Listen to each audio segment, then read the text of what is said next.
Pagkatapos ko nga magpa-short hair, ngayon magpapa-hair extension tayo. Opo, hindi ko na alam kung ano pang gagawin ko sa buhok ko. Sa sobrang haba ngayon, para na ako si Sadako. Pero aminin nyo, nag-iba yung anyo ko, para naging artistahin na. Kaya naman, from this to this.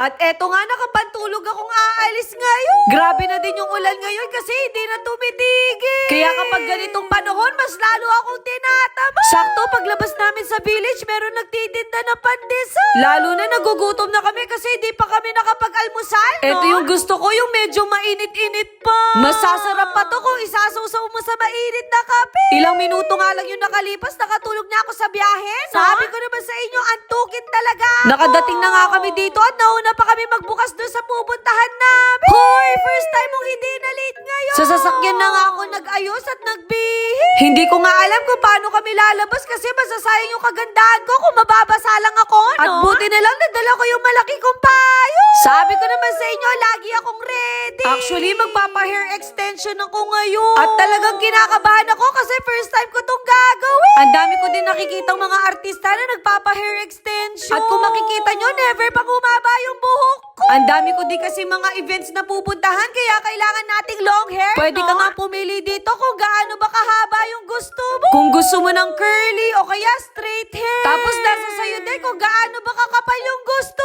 mo. Nalaman ko, binibili pala nila yung mga buhok na to. Kumbaga, totoong buhok talaga sila, Pinapili na nga nila ako kung ano daw magiging kulay ng buhok ko. Pinag-iisipan ko kung medium or dark brown. What if mag-yellow na lang ako, pink o kaya purple? Hoy, baka mag-rainbow na yung kulay mo. Eto nga pala yung owner ng Trisha-fied hair extension. Nung una, pinili ko straight hair pero parang mas gusto ko yung wavy. Para at least pag-gising ko, kulot na ako, ano? Sana talaga bumagay sa akin to. Kasi kung hindi, back to short hair na lang ulit ako. Hoy, masyado mo na pinaglaruan yung buhok mo. Nag-order na nga din ako ng pagkain para sa kanila at para sa akin. Alam niyo naman, hindi ko talaga papabayaang magutom yung sarili ko. Kinulayan na nga yung hair ko kaya wala na tong urong. Sa totoo lang, gusto ko pa-black hair ko na talaga siya. Pero kapag ginawa ko yun, hindi na ako pwede magpakulay. In fairness, yung liguan nila dito para akong nasa hotel. Kumbaga, pang sosyalin yung mga gamit nila dito, no? Parang ilang araw na naman yata akong hindi makakaligo. Opo, in-steam na din nila yung buhok ko para daw ma-moisturize. Akala ko sa mukha lang pwede yun, pati rin pala sa buhok. Finally, bumalik na ulit tayo sa dark hair. May nilagay na din silang treatment para ma-repair niya yung damage ng buhok ko, no? At nabigla ako nung pinakita nila yung hair extension ko, magkakulay na. Kumbaga, sinabay sa pagkulay ng buhok ko. Eto na nga yung pinaka-exciting part, yung i-install na nila yung hair extension. Hindi ko na nga masyadong pinakita sa inyo kung paano ba yung method na ginawa nila. May sarili kasi silang technique para ma-maintain nila yung quality ng ganda ng hair extension. Halos 3 oras nga yung pag-i-install nila sa buhok ko. At dito ko na nararamdaman yung bigat ng ulo ko.